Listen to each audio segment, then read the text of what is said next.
Hello friends, आज हम लेके आ गए पुराना पेटीकोट जिसका सही इस्तेमाल करना कैसे करें। क्या होता है कि हम पुराना पेटीकोट देख के रद्दी समझ के बाहर डाल देते हैं, फेंक देते हैं, लेकिन इसका सही इस्तेमाल नहीं करते हैं। आज हम इसका सही इस्तेमाल करना आपको सिखाएंगे कि पुराना पेटीकोट बड़े ही आसानी से बैग मिल जाते बाज़ार में, इसलिए पुराना पेटीकोट या रद्दी समझकर बाहर फेंक देते हैं।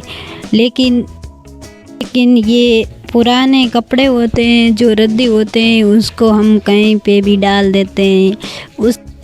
इसका सही इस्तेमाल करने के लिए हम पेटीकोट का इस्तेमाल भी कर सकते हैं और हम इस रद्दी कपड़ों को पेटीकोट को एक बैग की तरह बनाकर इसके अंदर डाल सकते हैं, एक व्यवस्थित जगह।